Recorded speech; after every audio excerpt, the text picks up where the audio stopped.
ये video Bittu Jha sir के पढ़ाया हुआ टारगेट दरोगा बैच इकोनॉमिक्स का है। ठीक है, ये टॉपिक नंबर 3 है जिसका नाम है मुद्रा एवं मुद्रास्फीति। आइए इसका क्वेश्चन कर लेते हैं। क्वेश्चन नंबर 1 है वस्तु विनिमय प्रणाली वो प्रणाली है जिसमें क्या होता है दोस्तों, वस्तु के बदले वस्तुओं का लेन देन होता है। ऑप्शन ए हो जाएगा। अगला क्वेश्चन है किसी अर्थव्यवस्था में व्यापारी वर्ग हिसाब की इकाई के रूप में प्रयोग कर सकते हैं। किसका? तो केवल मुद्रा का प्रयोग कर सकते हैं। ठीक है, अगला है वस्तु अर्थव्यवस्था की धारणा में क्या होता है दोस्तों, तो वस्तु को वस्तु के बदले जाता है। वस्तु विनिमय प्रणाली प्रचलन में होती है। ठीक है, दोनों काम होता है। 4 नंबर क्वेश्चन है दोस्तों निम्नलिखित में से कौन सी मुद्रा की पर्याप्त परिभाषा है। तो मुद्रा की पर्याप्त परिभाषा क्या है, इसका आंसर डी हो जाएगा। कोई भी वस्तु जो समान रूप से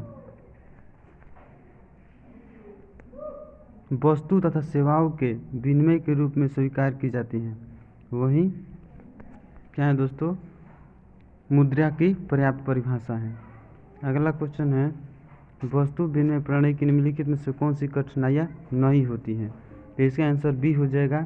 मूल्य के समान इकाई का पाया जाना, ये तो सहूलियत है। ठीक है,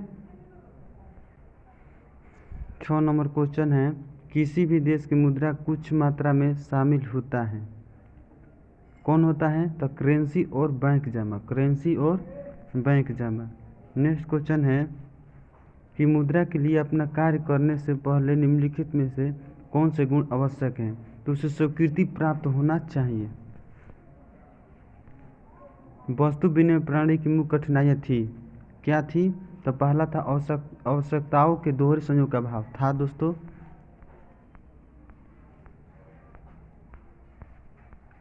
अगला है कि मूल्य के मापन की कठिनाई, दोनों थी दोस्तों। ये दोनों कठिनाइयों में शामिल था। 9 नंबर क्वेश्चन है मुद्रा का प्राचीनतम रूप है वस्तु मुद्रा। पहले वस्तु के बदले वस्तु का लेन देन होता था, तब प्राचीनतम बोले तो वस्तु मुद्रा। इसके बाद प्रचलन में आया धातु मुद्रा, इसके बाद आए सिक्के, और इसके बाद वर्तमान में जो है पत्र मुद्रा। नेक्स्ट है कि किस धातु का मुद्रा के रूप में सर्वाधिक प्रयोग हुआ है। तो किसका दोस्तों, तो चांदी और सोने का, चांदी और सोने का, ये मुगल काल में था। अगला क्वेश्चन है कि मुद्रा का प्राथमिक कार्य कौन सा है। तो प्राथमिक कार्य में दो ही है दोस्तों, विनिमय का माध्यम के रूप में तीनों और मुद्रा का मापन के रूप में, दो ही कार्य हैं। अगला क्वेश्चन है कि बचत को प्रभावित करने प्रमुख तत्व कौन प्रभावित करता है। तो देखिए बचत करने की क्षमता होनी चाहिए, बचत करने की इच्छा होनी चाहिए और बचत करने की सुविधाएं होनी चाहिए, तीनों प्रभावित करता है दोस्तों। 13 नंबर क्वेश्चन है कि निम्नलिखित में से मुद्रा का प्राथमिक कार्य कौन सा है। तो प्राथमिक कार्य में बताए हैं कि दो गो है, मूल्य का मापदंड और विनिमय का माध्यम। 14 नंबर क्वेश्चन है केंद्रीय बैंक द्वारा कौन सी मुद्रा जारी की जाती है। तो बैंक द्वारा कौन सी मुद्रा जारी की जाती हैं, तो इसका आंसर हो जाएगा दोस्तों चलन मुद्रा। चलन मुद्रा को वैध मुद्रा भी कहते हैं, लीगल टेंडर मनी, या इसको करेंसी भी कहते हैं, इसके चलन मनी भी कहते हैं, सब हो जाएगा। तो इस प्रकार इसका आंसर क्या हुआ, ए नंबर। 15 नंबर क्वेश्चन है कि निम्नलिखित में से कौन सी निकट मुद्रा है।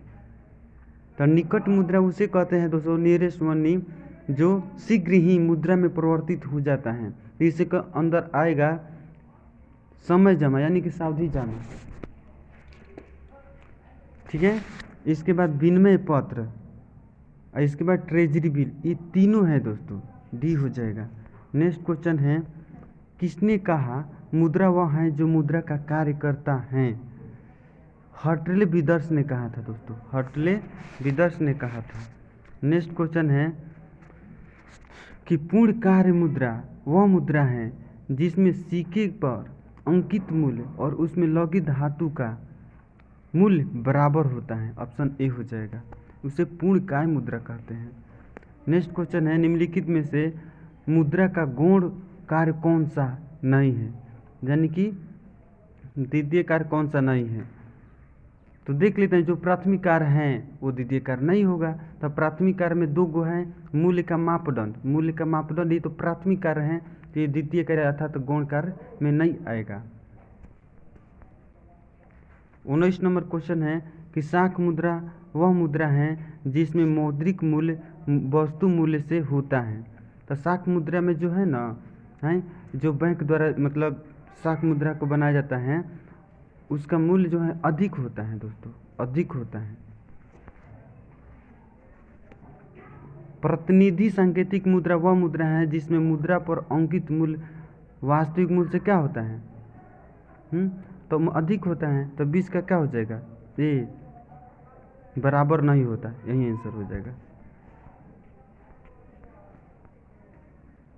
21 नंबर क्वेश्चन है भारत में जारी करेंसी हैं अपरिवर्तनीय, अर्थात कह सकते हैं दोस्तों कि जो बैंक आरबीआई जो करेंसी जारी करता है वो इसके लिए बोला जाएगा कि सोने में या चांदी में परिवर्तित कर दे, तो करने के लिए बाध्य नहीं है, अतः आंसर होगा ए। भारत में करेंसी नोट कैसा है, तो करेंसी नोट को बात कर रहा है, तो असीमित विद्यमान मुद्रा है। ऐसे तो विद्यमान मुद्रा में सिक्का भी आता है लेकिन असीमित नहीं। असीमित मुद्रा का मतलब ये है कितना भी दीजिएगा किसी व्यक्ति को लेने के लिए बाध्य हो, माना नहीं कर सकता है। लेकिन सिक्का मुद्रा दीजिएगा तो एक सीमित के अंदर उसको लेने से मना कर सकता है, अतः इसका आंसर होगा बी। नेक्स्ट क्वेश्चन है दोस्तों कि मुद्रा पूर्ति का नियमन कौन करता है, आरबीआई। कौन करता है, आरबीआई।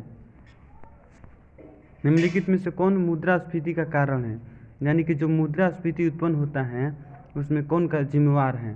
तो देखिए, मुद्रा की पूर्ति में वृद्धि,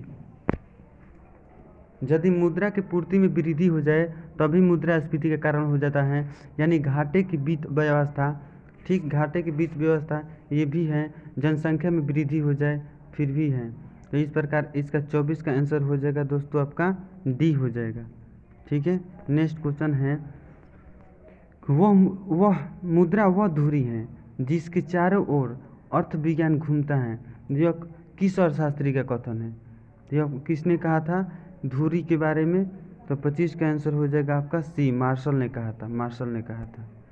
ऐसे भी मार्शल में जो चक्का होता है वो धुरी के पर तक घूमता है, कंसेप्ट से याद कर लीजिएगा।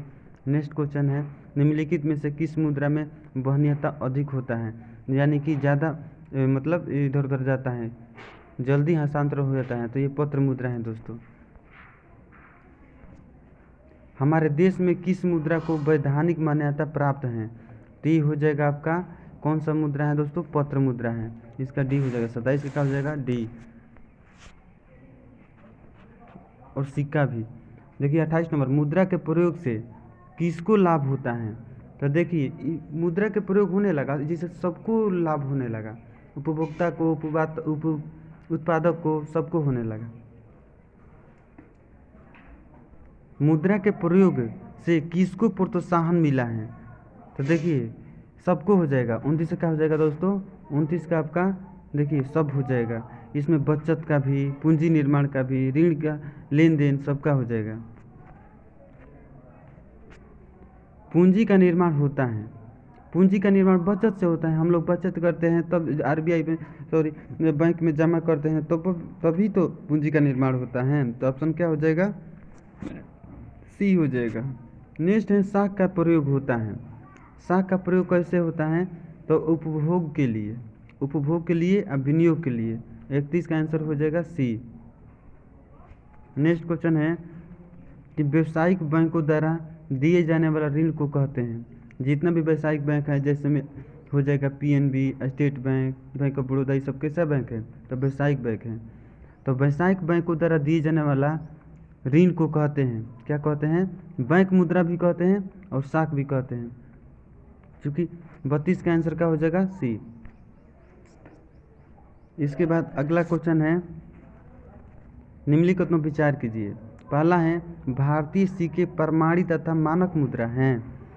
अगला है प्राय सोना चांदी के सिक्के सांकेतिक मुद्रा हैं। तो देखिए भारतीय सिक्के जो है ना प्रमाणित या मानक मुद्रा हैं, आरबीआई जो कि जारी करता है ना, तो ये आंसर तो सी ठीक है।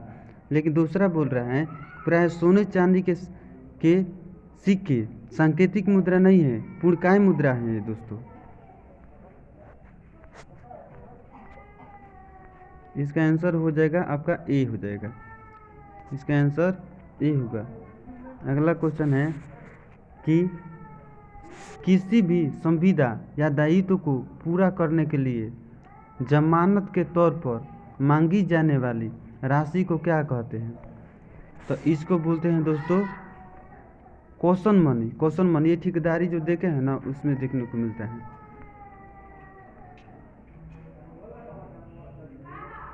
नेक्स्ट क्वेश्चन है, निम्नलिखित में विचार कीजिए। 1 अप्रैल 1957 को चौका प्रणाली के स्थान पर दशमिक प्रणाली मुद्रा प्रणाली अपनाई गई। सही बात है। चौका प्रणाली के तहत सिक्के 4 के गुणज में होते थे, ये भी सही है, जबकि दशमिक प्रणाली में सिक्के 10 के गुण में होते थे। ये दोनों क्वेश्चन सही हैं दोस्तों। इस प्रकार आंसर हो जाएगा आपका सी।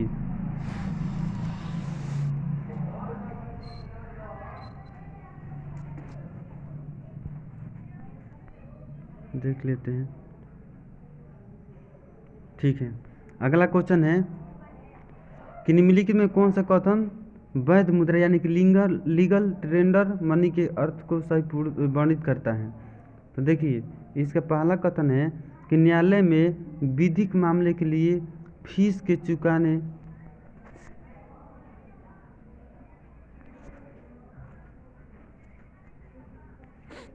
देखिए न्यायालय में विधिक मामले के लिए फीस के चुकाने में जो मुद्रा दी जाती है उसे लीगल टेंडर मनी नहीं। वह मुद्रा जो कोई ऋणदाता अपने दावे के निपटाने में स्वीकार करने के लिए बाध्य होता है, यही मुद्रा है। यानी कि लीगल का मतलब कि वो बाध्य है, उसको माना नहीं कर सकता, यही हो जाएगा आंसर। अगला क्वेश्चन 37 नंबर है कि निम्नलिखित में से किस अर्थशास्त्री ने 1929-30 के महान मंदी के सुधारने के लिए राजकोषीय नीति के उपाय का उपयोग किया था? ठीक है, 1929-30 से जो कि मतलब शुरू हुआ था अमेरिका से, उसी का बात हो रहा है। तो 36 का आंसर हो जाएगा प्रोफेसर किन्स हो जाएगा, प्रोफेसर किन्स हो जाएगा। अगला क्वेश्चन है मुद्रास्फीति के कारण।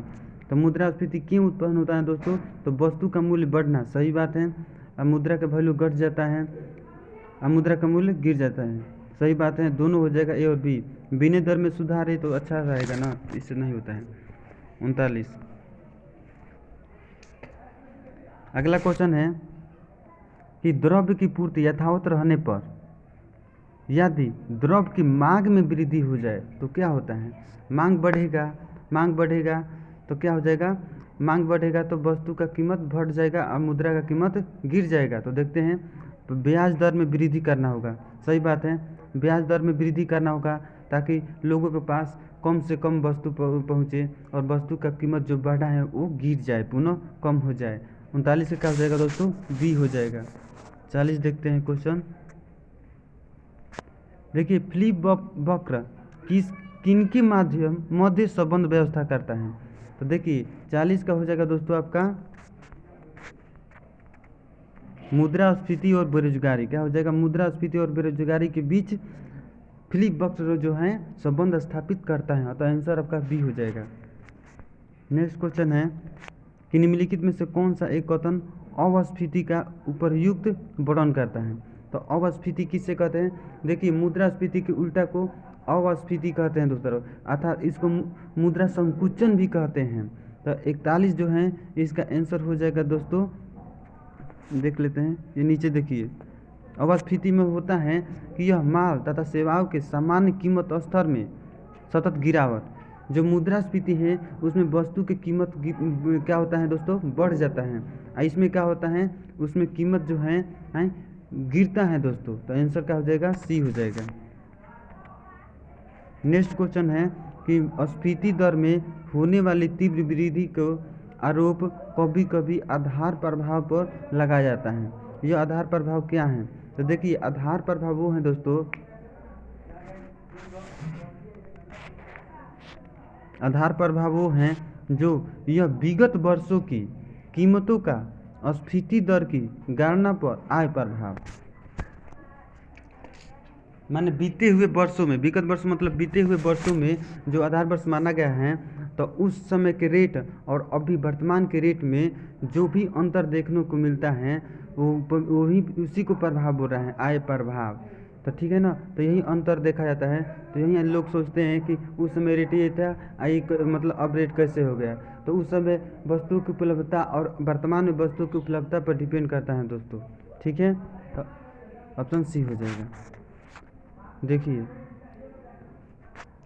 सूचकांक रेजिडेक्स संबंधित हैं, किससे संबंधित हैं?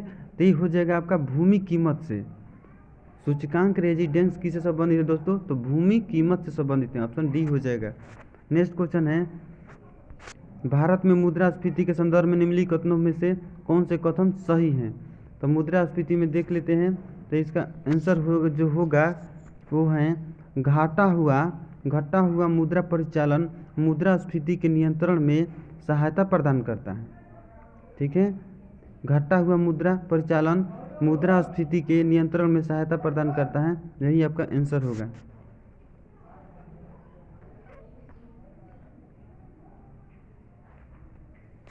नेक्स्ट क्वेश्चन है कि निम्नलिखित में से कौन औद्योगिक कर्मकारों के लिए उपभोक्ता कीमत सूचकांक निकालता है? कौन निकालता है दोस्तों?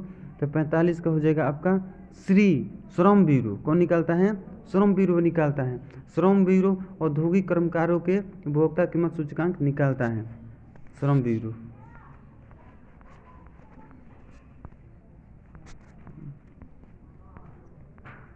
नेक्स्ट क्वेश्चन है कि भारत में कर्मचारी के महंगाई भत्ते के निर्धारण का आधार क्या है? भारत में कर्मचारी के महंगाई भत्ते जो हैं निर्धारण का आधार क्या है? तो इसका हो जाएगा दोस्तों उपभोक्ता मूल्य सूचकांक। क्या हो जाएगा?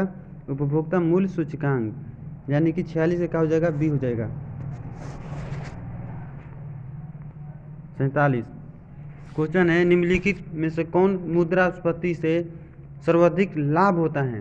तो ये होता है ऋणी। कौन होता है? ऋणी को ज़्यादा लाभ होता है, याद रखेंगे। अगला क्वेश्चन है 48 नंबर क्वेश्चन है दोस्तों, थोक मूल्य सूचकांक के मापन में निम्न में से किस एक क्षेत्र को सबसे अधिक भार दिया जाता है? तो किस पर दिया जाता है दोस्तों? ये आपका विनिर्माण पर। ठीक है ना, उस समय देखिए 564 वस्तुएं थी जिसमें विनिर्माण जो था उसमें सर्वाधिक बल दिया जाता था, तो ऑप्शन डी हो जाएगा। अगला क्वेश्चन है कि मुद्रा के प्राथमिक कार्य माने जाते हैं। तो मुद्रा का प्राथमिक कार्य कौन है? तो विनिमय का माध्यम, मूल्य का मापक। तो ये पहला ही हो जाएगा। 49 का कौन हो जाएगा? ए हो जाएगा। 50 देखिए क्वेश्चन दोस्तों कि मुद्रा के मूल्य में स्थिरता होने के कारण, तो मुद्रा के मूल्य में स्थिरता क्यों होता है दोस्तों? तो ये होते हैं आपका विलंबित भुगतान का कार्य सुगमता से कर सकती है। ठीक ना, यदि मुद्रा के मूल्य स्थिर रहेगा तो कौन सा कार्य आसानी से हो जाएगा? तो विलंबित जो भुगतान करना होता है ना, वो आसानी से हो जाएगा, यही आपका आंसर हो जाएगा। नेक्स्ट क्वेश्चन, कोई भी ऐसी वस्तुएं जो सरलता से पर्याप्त मात्रा में उपलब्ध हो और जिसे जनता से सुविधा की दृष्टि से मुद्रा का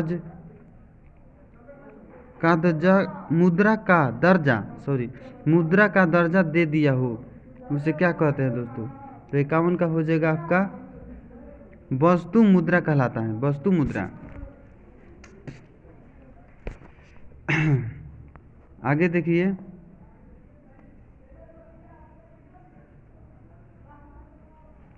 एक मिनट 51 है ना? अच्छा, नहीं, इसका आंसर होगा दोस्तों प्रतिनिधि मुद्रा कहलाता है। इसको क्या कहते हैं? प्रतिनिधि मुद्रा, वस्तु मुद्रा ना, क्योंकि प्रतिनिधि के रूप में कार्य करता है। ठीक, मान्यता मिला है। 52 देख लीजिए कि सस्ती मुद्रा से क्या अभिप्राय है? सस्ती मुद्रा से क्या अभिप्राय है? जो कम दर पर उपलब्ध हो, जो कम ब्याज पर उपलब्ध हो। तो 52 का आंसर देख लेते हैं। तो बी में देखिए, देश में उद्योग व्यवसाय और उपभोक्ताओं को कम ब्याज पर ऋण उपलब्ध होना क्या कहलाता है? सस्ती मुद्रा। 53 देखिए, 53 नंबर क्वेश्चन है कि परिवर्तनीयता के संदर्भ में क्या गलत है? तो 53 देखिए, तो देखिए मांग एवं पूर्ति के अनुसार मुद्रा की विनिमय दर निर्धारण होना चाहिए। सही बात है, ये तो सही बात है, ठीक है। दूसरा है अर्थव्यवस्था की सुदृढ़ता विनिमय दर से परिलक्षित होनी चाहिए। विनिमय दर से, हाँ सही बात है, विनिमय दर से होनी चाहिए। इसके द्वारा काले बाजार के लेन देन को हतोत्साहन मिलता है। सही बात है, यानी कि उसको रोका जाता है, ये भी सही है। तो गलत कौन होगा? यही डी नंबर। भारतीय रिजर्व बैंक को प्रत्यक्षतः कार्य करना होगा, ना कि अप्रत्यक्ष। ये गलती बात है दोस्तों, अप्रत्यक्ष तौर पर कार्य करना होगा। ऑप्शन डी हो जाएगा। अगला क्वेश्चन, भारत की विदेशी मुद्रा का आरक्षित निधि में निम्नलिखित में से कौन सा एक मध्य समूह सम्मिलित है? देखिए, तो ये हो जाएगा आपका 54 का। विदेशी मुद्रा परिसंपत्ति भारतीय रिजर्व बैंक द्वारा धारित स्वर तथा विशेष आहरण अधिकार, जो उनकी SDR कहते हैं, यही हो जाएगा। अगला क्वेश्चन हो जाएगा आपका कि जो मुद्रा प्रधान मुद्रा की सहायक होती हैं और सीमित विधिग्राह्य होती हैं, जिसका टोकन सीमित हो और जिसका धात्विक मूल्य घोषित मूल्य से कम हो, उसे क्या कहते हैं? तो ये 55 को हो जाएगा, उसे सांकेतिक मुद्रा कहते हैं, ठीक है, सांकेतिक मुद्रा कहते हैं।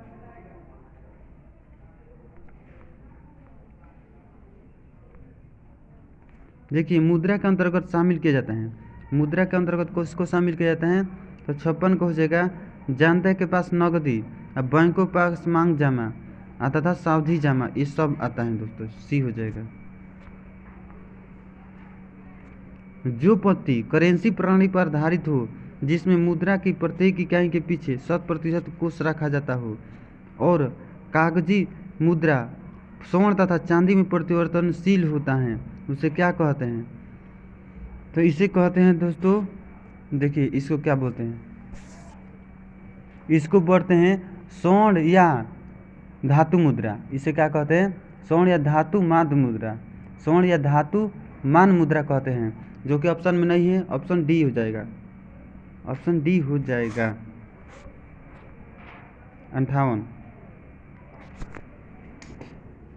58 नंबर क्वेश्चन है, जिस प्रणाली के अंतर्गत सरकार कोषागार विपत्र के आधार पर ही नोट निकालता हो, उनके पीछे स्वर्ण और अन्य मूल्यवान धातु कोष में रखने की परंपरा नहीं हो, उसे क्या कहते हैं दोस्तों? तो 58 को हो जाएगा आपका, उस प्रणाली को कोषागार विपत्र प्रणाली के नाम से भी पुकारा जाता है। ऑप्शन ए हो जाएगा।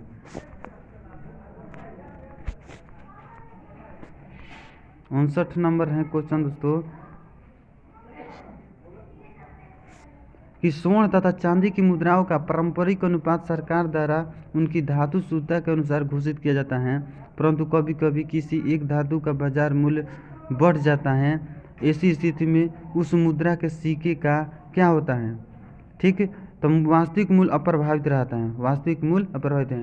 कभी कभी ऐसा होता है कि जो भी प्रचलन में मुद्रा है, ठीक ना, धातु के मतलब मान के चलिए सोना का सिक्का है या फिर चांदी का, तो उसका यदि वैल्यू बढ़ गया और उस पर 10 रुपये अंकित है तो 10 रुपया माना जाएगा दोस्तों, अपरिवर्तित रहेगा। वास्तविक मूल्य क्या रहेगा? अपरिवर्तित रहेगा। 60 नंबर क्वेश्चन है, कागजी सोना यानी पेपर गोल्ड का संबंध किससे है? तो 60 का हो जाएगा बी। 60 का क्या हो जाएगा दोस्तों? बी, अंतर्राष्ट्रीय मुद्रा कोष के विशेष आहरण अधिकार से है। कागजी सोना अंतर्राष्ट्रीय मुद्रा कोष के विशेष आहरण अधिकार से है। डी धातु मान के अंतर्गत आता है, किसके अंतर्गत? तो 61 का हो जाएगा बी, ग्रीष्म का नियम लागू होता है। डी धातु मान के अंतर्गत कौन सा नियम लागू होता है? तो ग्रीष्म का नियम, बी हो जाएगा।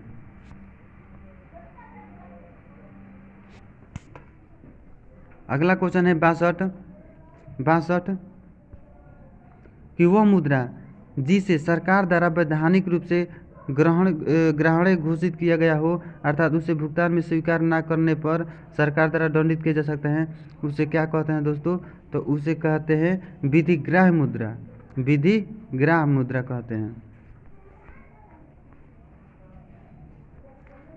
द्विधातुमान आज विश्व में क्या होगा दोस्तों? ती है 63 का हो जाएगा। दी कहीं भी प्रचलित नहीं है, द्विधातुमान मुद्रा कहीं भी प्रचलित नहीं है आज।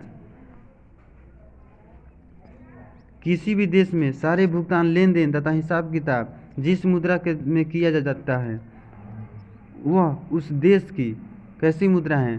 तो इसका हो जाएगा प्रधान मुद्रा। जिसमें होता है लेन देन उसे क्या कहते हैं? प्रधान मुद्रा कहते हैं।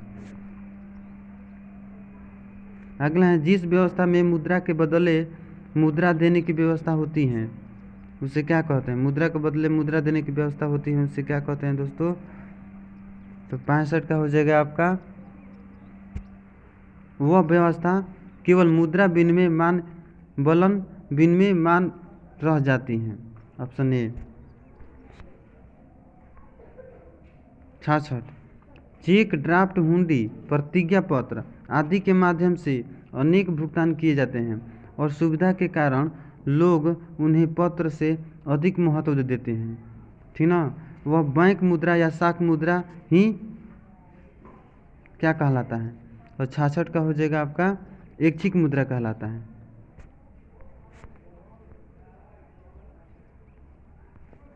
जब दो धातुओं की प्रधान मुद्राएं चलन में रहती हैं, दोनों धातुओं की मुद्राएं असीमित विधिग्राह्य होती हैं। दोनों प्रकार की मुद्राएं में धातु की मात्रा अंकित मूल्य के समान होती हैं। दोनों ही धातुओं के पारस्परिक अनुपात सरकार द्वारा निश्चित कर दिए जाते हैं। दोनों मुद्राएं में से केवल एक का मुक्त टंकन होता है, उसे क्या कहते हैं दोस्तों? तो 67 का आपका हो जाएगा उसे पंगु द्विधातुमान मुद्रा कहते हैं। मंदी के समय केंद्रीय बैंक के लिए उचित है। मंदी के समय केंद्रीय बैंक के लिए क्या उचित है? तो 68 का हो जाएगा दोस्तों बी, सस्ती मुद्रा नीति अपनाकर शाख का विस्तार करना। Option B. समांतर अर्थव्यवस्था या काला धन से निम्नलिखित में से क्या प्रभाव पड़ता है? तो काला धन से क्या प्रभाव पड़ता है दोस्तों? तो 69 का हो जाएगा आपका बी, मौद्रिक नीति कम प्रभावित हो जाती है। मौद्रिक नीति जो है कम प्रभावी हो जाती हैं, बी।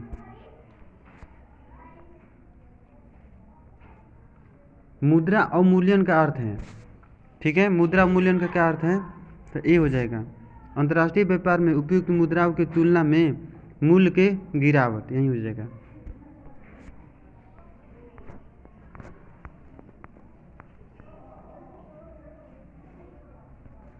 रुपये के अवमूल्यन का संकल्पित लक्ष्य क्या है?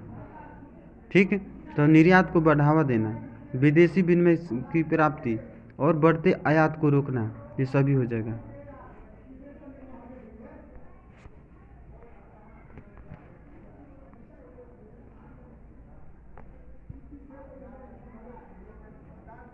चलिए 72 नंबर क्वेश्चन है दोस्तों।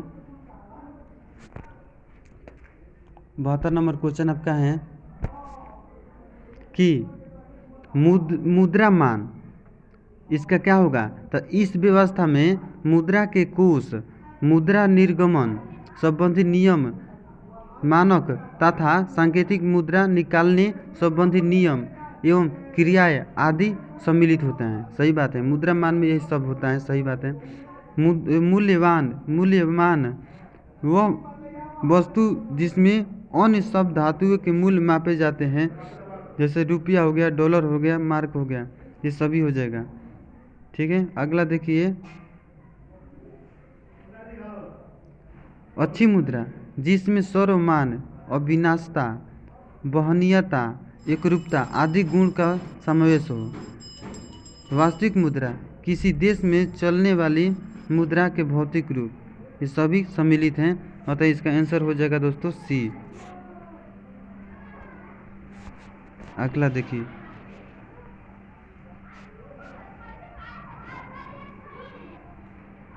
कथन पर विचार कीजिए। देखिए 73 नंबर क्वेश्चन है, तो इसमें है 7वीं और 6ठी शताब्दी ईसा पूर्व के बीच जारी सिक्के को पंचमार्थ सिक्के कहा जाता था। हाँ, भारत में मुगल के शासनकाल में एकीकृत और सुगठित मुद्रित प्रणाली की शुरुआत हुआ था। सही बात है। शेरशाह सूरी ने 1540-45 के बीच चांदी के रुपये चलाए थे। सही बात है। ब्रिटिश साम्राज्य के अंतर्गत 1867 ईस्वी में पहली बार महारानी विक्टोरिया के चित्र की श्रृंखला है। ये भी सही है। अतः इस सबका आंसर क्या हो जाएगा? डी हो जाएगा। देखिए अगला क्वेश्चन है 74 नंबर,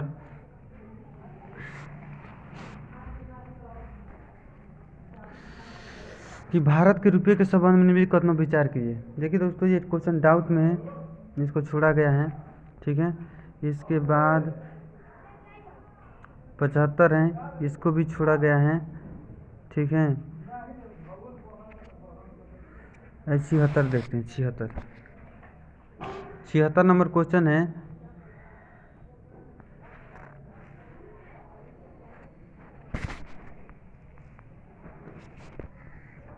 कि भारत में सर्वप्रथम मौद्रिक इकाइयों का उल्लेख कब प्रारंभ हुआ था?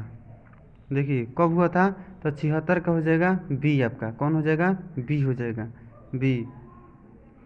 2500 से 1750 ईसा पूर्व के बीच। अगला क्वेश्चन है 77, भारत में मुद्रा की पूर्वी M3 के संबंध में निम्नलिखित कथनों में से कौन विचार कीजिए। तो 77 का हो जाएगा डी। 77 का होगा डी। देखिए ये सभी हो जाएगा। जनता के पास मांग जमा M3 में कौन आता है? तो जनता के पास मांग जमा आता है, बैंकों के पास मांग निक्षेप आता है, और बैंकों के पास सावधि होता है, अवधि नहीं सावधि जमा होता है, रिजर्व बैंक के पास अन्य निक्षेप। ठीक, ये सभी हो जाएगा, डी हो जाएगा। नेक्स्ट क्वेश्चन है कि निम्नलिखित कथनों पर विचार कीजिए। निम्नलिखित कथनों पर विचार कीजिए। 78 का हो जाएगा दोस्तों, जनता के पास मुद्रा और बैंकों के पास नगदी और बैंकों के पास सावधि और डाकघर का बचत, ये सभी क्या है दोस्तों? तो ये पूछ रहा है कि उपरोक्त मदों में से किन्हें भारत में आरक्षित मुद्रा यानी कि रिजर्व मनी के रूप में सम्मिलित किया जाता है? निम्नलिखित स्कूट के माध्यम से उत्तर दीजिए। तो ये हो जाएगा आपका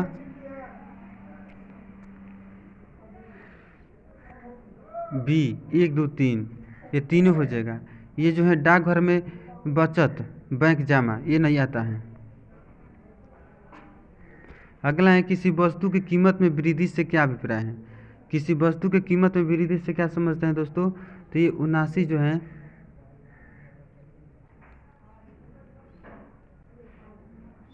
79 ये होगा 79 का क्या हो जाएगा दोस्तों? तो ये हो जाएगा बी, केवल मुद्रा करेंसी के मूल्य में गिरावट, करेंसी के मूल्य में गिरावट, यही हो जाएगा आंसर। वस्तु कीमत में वृद्धि क्या होता है? यानी कि वस्तु के कीमत में, देखो वस्तु की कीमत में वृद्धि होता है, इसका मतलब ये हुआ कि जो मुद्रा है उसका वैल्यू गिर गया, यही होगा बी।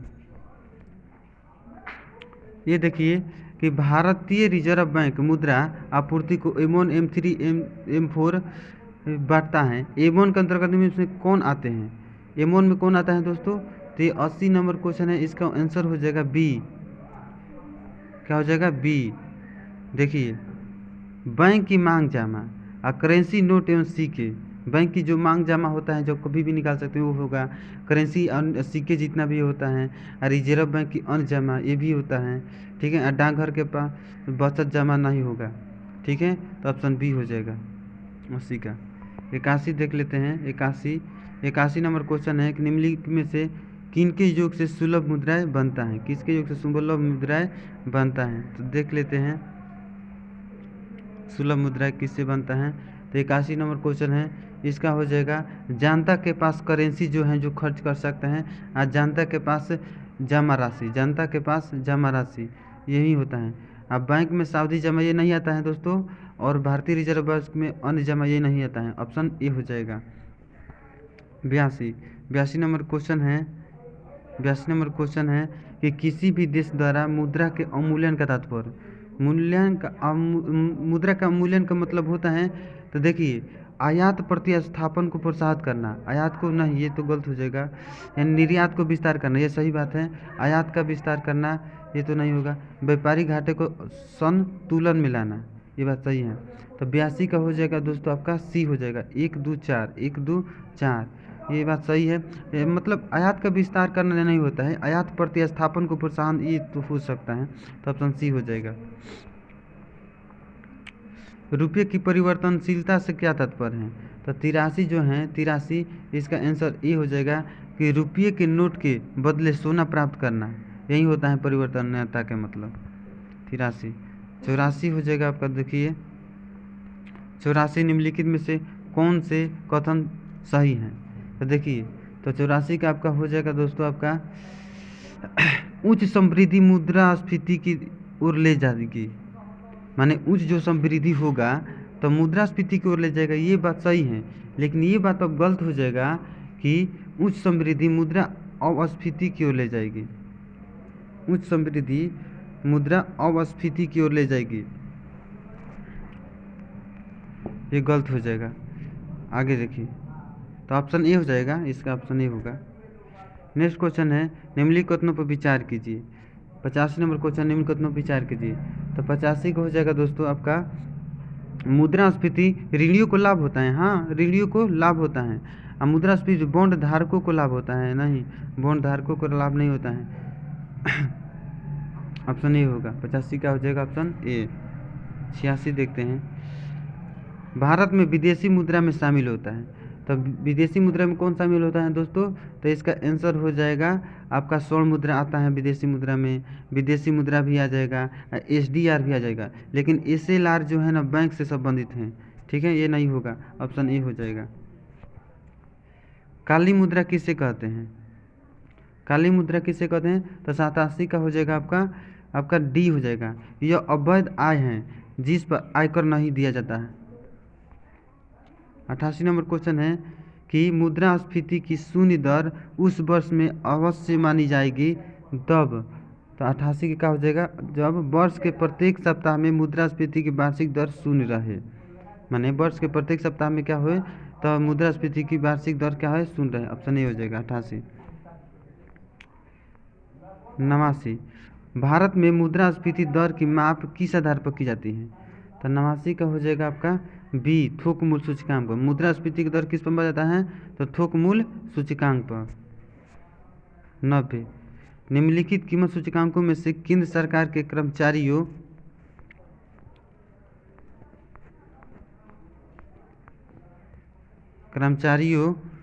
की मजदूरी की क्षतिपूर्ति हेतु किसका प्रयोग किया जाता है? तो देखिए 90 का हो जाएगा आपका बी होगा, औद्योगिक कर्मचारियों के लिए भुगतान कीमत सूचकांक, ये हो जाएगा। श्रम व्यू इसके लिए जारी करता है, ठीक ना। 91 देख लेते हैं, किसे प्लास्टिक मनी कहते हैं? तो जो डेबिट कार्ड है, ठीक ना, डेबिट कार्ड क्रेडिट कार्ड ये सब कैसा है? तो प्लास्टिक मनी है, बी हो जाएगा। 91 का हो जाएगा दोस्तों, 91 का बी हो जाएगा। 92 देख लेते हैं, 92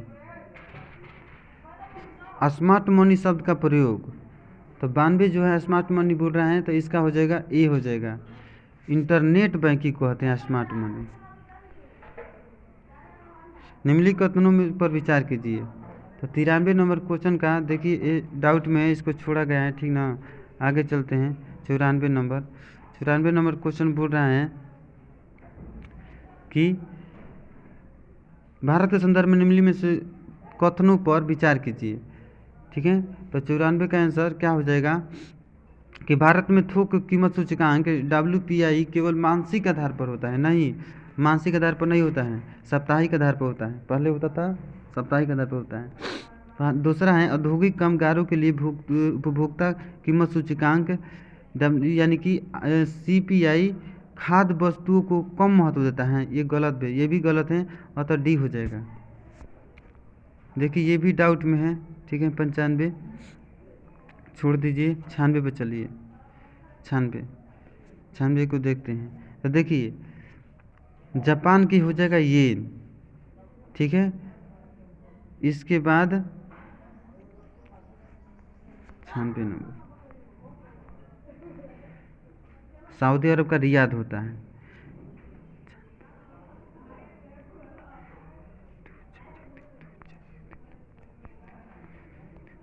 देखिए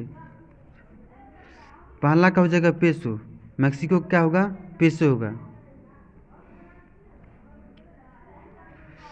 ऑस्ट्रिया का क्या हो जाएगा, ऑस्ट्रिया का हो जाएगा आपका सीलिंग, ऑस्ट्रेलिया का क्या हो जाएगा, सीलिंग हो जाएगा।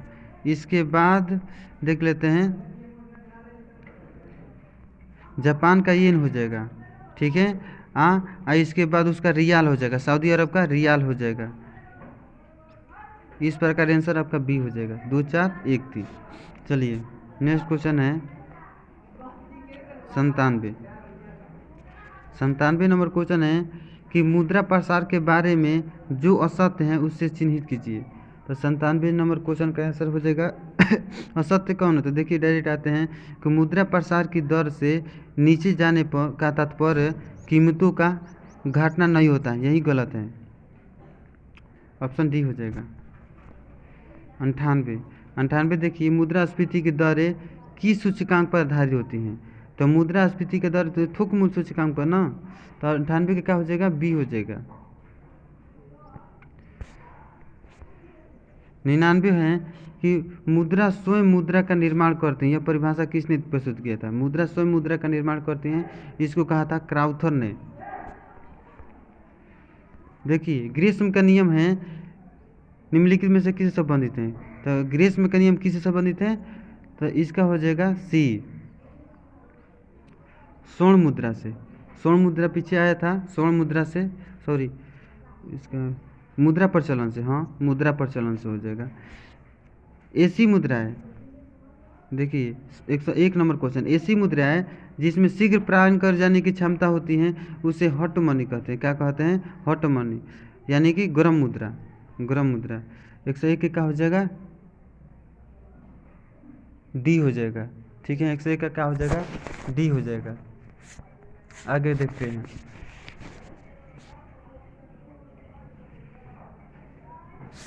हवाला क्या है। हवाला क्या है दोस्तों, तो हवाला विदेशी मुद्रा का अवैध कारोबार है, ऑप्शन ए। हार्ड करेंसी से तात्पर्य, हार्ड करेंसी किसे कहते हैं, हार्ड करेंसी किसे कहते हैं दोस्तों, तो इसका आंसर आपका हो जाएगा उपयुक्त में से कोई नहीं।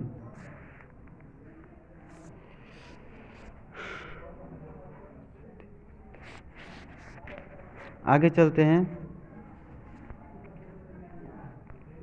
104 सॉफ्ट करेंसी से तात्पर्य, सॉफ्ट करेंसी किसे कहते हैं, तो ये देखते हैं सॉफ्ट करेंसी किसे कहते हैं। तो 104 का हो जाएगा आपका बी, वह मुद्रा जिसकी आपूर्ति मांग की अपेक्षा अधिक हो, ठीक ना, वह मुद्रा जिसकी आपूर्ति मांग की अपेक्षा अधिक हो, बी हो जाएगा। नेक्स्ट क्वेश्चन, जिस मुद्रा में भुगतान करने पर लेनदार कानूनी तौर पर स्वीकार करने से इनकार नहीं कर सकता है उसे क्या कहते हैं, तो उसे विधिग्राह्य मुद्रा कहते हैं। तो 105 का ही हो जाएगा।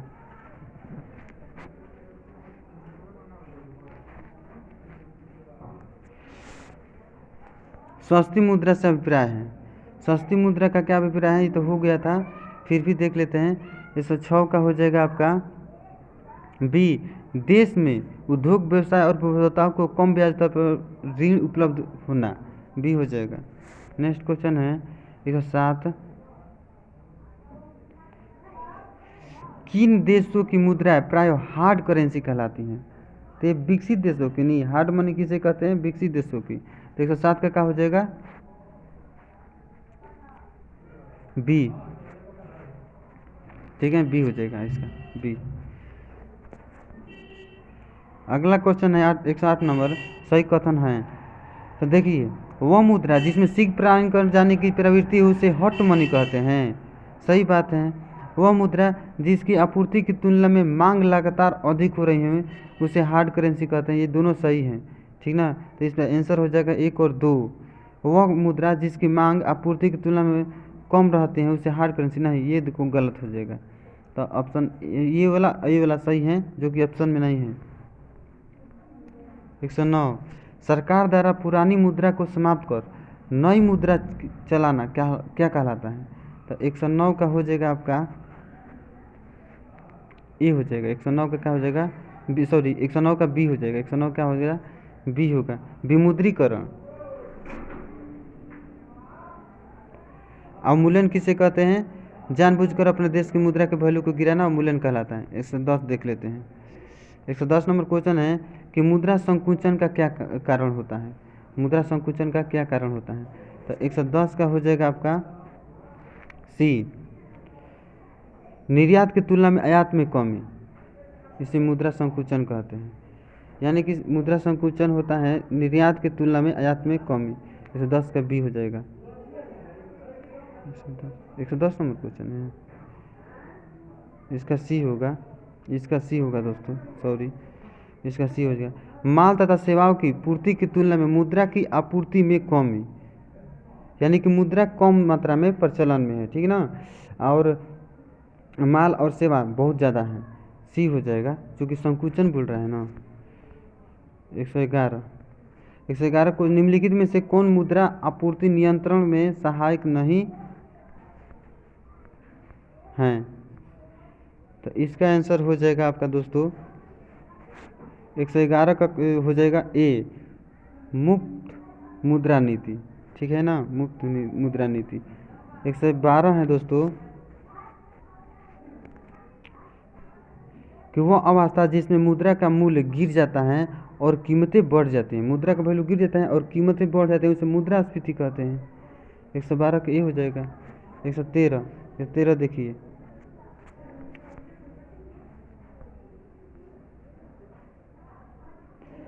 अर्थव्यवस्था की वैसी स्थिति जिसमें मुद्रास्फीति के साथ साथ मंदी भी हो तो उसे क्या कहते हैं? स्टैगफ्लेशन कहते हैं। 113 का भी हो जाएगा।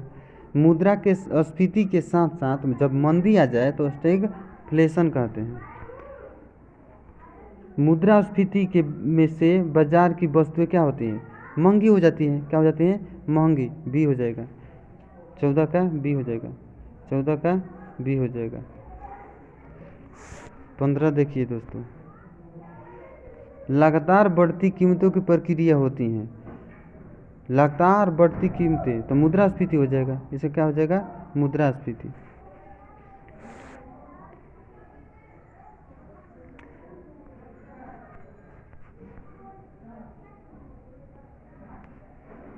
घाटे की वित्त व्यवस्था में क्या में व्यय और राजस्व का अंतर अतिरिक्त कागजी मुद्रा छापकर पाटते हैं।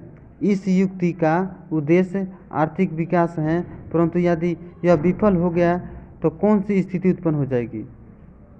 तो 116 को हो जाएगा आपका सी हो जाएगा। सी, मुद्रास्फीति आ जाएगी। क्या आ जाएगी? मुद्रास्फीति।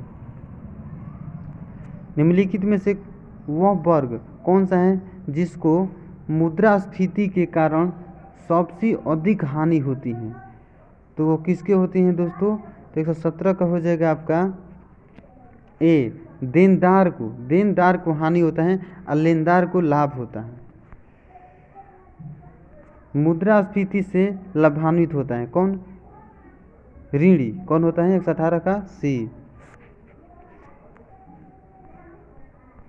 119 मुद्रास्फीति की उच्च दर और बेरोजगारी की उच्च दर एक साथ उपस्थिति को क्या कहते हैं? मुद्रास्फीति भी है और बेरोजगारी भी है।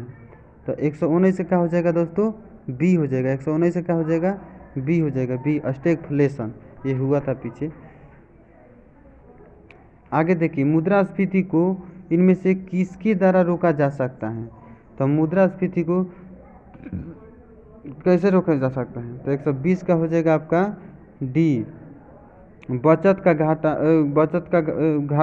का बजट, अप्रत्यक्ष कराधान में वृद्धि या फिर सरकार व्यय में कटौती, सभी हो जाएगा। अगला क्वेश्चन है 121 नंबर, निम्नलिखित में से कौन मुद्रास्फीति के नियंत्रण की विधि नहीं है? चलिए देख लेते हैं कौन नहीं है। हाँ, 121 का हो जाएगा आपका, देखिए विधि नहीं है तो ब्याज दर में कमी, ये सी हो जाएगा। इसका क्या हो जाएगा दोस्तों? सी हो जाएगा। अगला क्वेश्चन है कि भारत में मुद्रास्फीति ज्ञात करने के लिए किसका प्रयोग किया जाता है। भारत में मुद्रास्फीति ज्ञात करने के लिए किसका प्रयोग किया जाता है। तो 122 का हो जाएगा दोस्तों आपका सी, थोक मूल्य सूचकांक का, ये पीछे हुआ था। अगला क्वेश्चन है कि भारत में मुद्रास्फीति मापी जाती है, तो 123 क्या हो जाएगा, वही बात बोल रहा है थोक मूल्य सूचकांक से। मुद्रास्फीति को अस्थायी रूप से किस प्रकार नियंत्रित किया जा सकता है। तो कैसे नियंत्रित करेंगे दोस्तों, तो इसको नियंत्रित करेंगे मुद्रा आपूर्ति की वृद्धि कर, वृद्धि कर नियंत्रित कर, ठीक है ना। मुद्रास्फीति को अस्थायी रूप से किस प्रकार नियंत्रित कर सकते हैं, तो मुद्रा आपूर्ति की वृद्धि कर नियंत्रण पर होना चाहिए, वृद्धि पर नियंत्रण करके। अगला है 25 नंबर क्वेश्चन कि निम्नलिखित में से मुद्रा आपूर्ति की सर्वाधिक तरल कौन है। तरल माने कि जो शीघ्र ही खर्च करने के लिए उपलब्ध हो, तो 125 का हो जाएगा आपका एम1। 126। चलिए 126 पे आते हैं दोस्तों। तो 126 क्वेश्चन है कि किस संगठन को मुद्रा आपूर्ति में विस्तृत मुद्रा कहलाता है। यानी विस्तृत मुद्रा, ज़्यादा मुद्रा किस में है, M1 में, M2 में, M3 में, M4 में, किस में है दोस्तों, तो ये हो जाएगा M3 में ज़्यादा है। 27 नंबर क्वेश्चन कि मुद्रा आपूर्ति के माप M1 में किससे सम्मिलित नहीं किया जा सकता है। यानी M1 में किससे सम्मिलित नहीं किया जाता है दोस्तों, तो ये देखिए बी और डी दोनों को नहीं किया जाता है। बी डाकघर की मांग जमा को भी नहीं किया जाता है, डाकघर की मांग जमा को नहीं किया जाता है, बैंकों की सावधि जमा, ये दोनों को M1 में नहीं रखा जाता है। 28 मुद्रास्फीति किस कारण से होती है, तो 128 का हो जाएगा बी, मुद्रा आपूर्ति में वृद्धि और उत्पादन में ह्रास, बी हो जाएगा।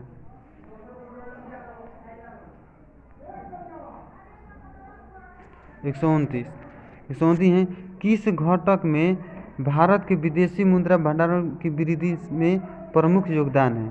तो 129 का हो जाएगा आपका डी हो जाएगा, डी, इनमें सभी रुपये का मूल्यन भी हो जाएगा, प्रत्यक्ष और अप्रत्यक्ष विदेशी निवेश भी हो जाएगा, और रुपये की पूर्ण परिवर्तनीयता भी हो जाएगा। 30 बोल रहा है कि देश के विदेशी मुद्रा भंडारण में किस घटक को सम्मिलित किया जाता है, ठीक है। तो 30 का हो जाएगा आपका डी, आरबीआई के विदेशी मुद्रा परिसंपत्तियाँ, आरबीआई के स्वर्ण भंडारण, रुपये की पूर्ण परिवर्तनीयता, ये सभी हो जाएगा। 131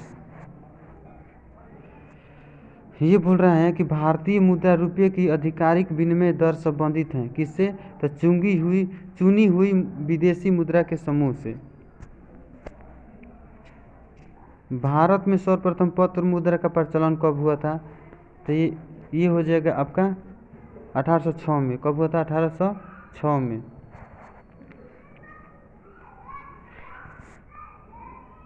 तैंतीस नंबर क्वेश्चन है कि कथन सही है, सही कथन।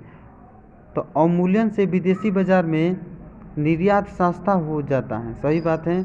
अवमूल्यन से घरेलू बाजार में आयात महंगा हो जाता है, ये भी सही है। उपयुक्त दोनों, सी हो जाएगा।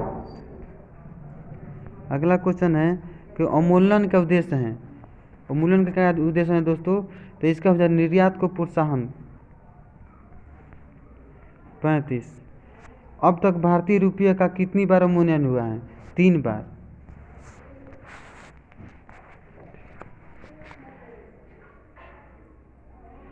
अब देखिए अगला क्वेश्चन है कि भारतीय रुपये सर्वप्रथम किस वर्ष अवमूल्यन होता है। सर्वप्रथम कब हुआ था, 49 में ना, 49 में हुआ था। तो 36 का ए हो जाएगा। 37 भारतीय रुपये का अंतिम बार अवमूल्यन कब हुआ था, तो 37 का हो जाएगा आपका बी, 1991 में। कब हुआ था, 1991 में। किस वर्ष भारतीय रुपये का 2 चरणों में अवमूल्यन हुआ था, तो किस वर्ष, 91 में। 38 से क्या हो जाएगा, सी हो जाएगा। 39 जुलाई 1991 में भारतीय रुपये के 2 चरणों में अवमूल्यन किया जाता है। प्रथम चरण में भारतीय रुपये का अमेरिका अमेरिका डॉलर में अवमूल्यन हुआ था, कितना % हुआ था दोस्तों? तो 39 का हो जाएगा आपका 20% हुआ था। अगला क्वेश्चन है कि भारतीय मुद्रा का पूर्ण परिवर्तन बनाया गया, कब बनाया गया था? 93-94 में। अगला, रुपये को चालू खातों में पूर्ण परिवर्तनीयता कब घोषित किया गया था?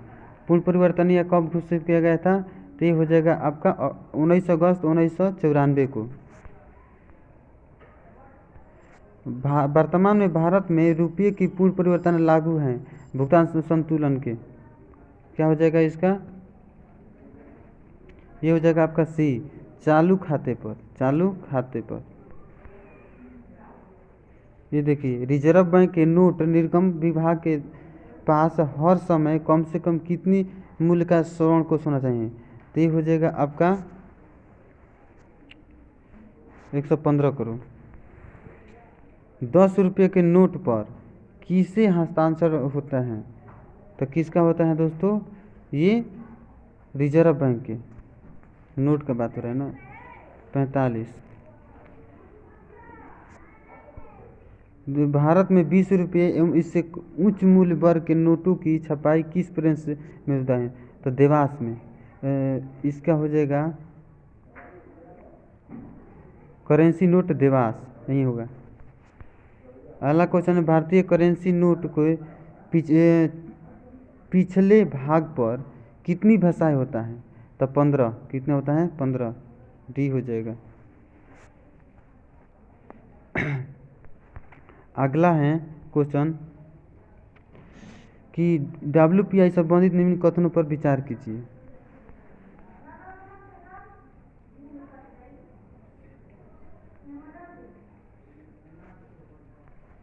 पहला क्वेश्चन है, पहला कथन है कि यह कीमत आंदोलन को व्यापक के साथ नियंत्रित रखता है, इसलिए इसे मुद्रास्फीति के संकेतक के रूप में प्रयोग किया जाता है। ये सही है।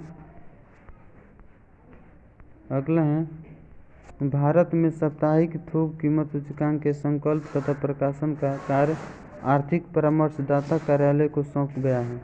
दोनों सही हैं दोस्तों। अगला है कि भारतीय रिजर्व बैंक करेंसी नोट जारी करता है। 48 का हो जाएगा आपका सी, नियत न्यूनतम आरक्षण प्रणाली के अंतर्गत। ठीक है, सी हो जाएगा। अगला क्वेश्चन है, किस अर्थव्यवस्था में मुद्रा के मूल्य तौर पर कीमत स्तर के बीच संबंध होता है? कैसा होता है? तो 49 का हो जाएगा आपका बी, प्रतिलोम होता है, प्रतिलोम होता है। स्टैगफ्लेशन स्थिति है। स्टैगफ्लेशन कब होता है? तो गतिरोध तथा मुद्रास्फीति की, गतिरोध और मुद्रास्फीति की। ऑप्शन सी हो जाएगा। 50 का सी हो गया दोस्तों। ठीक है।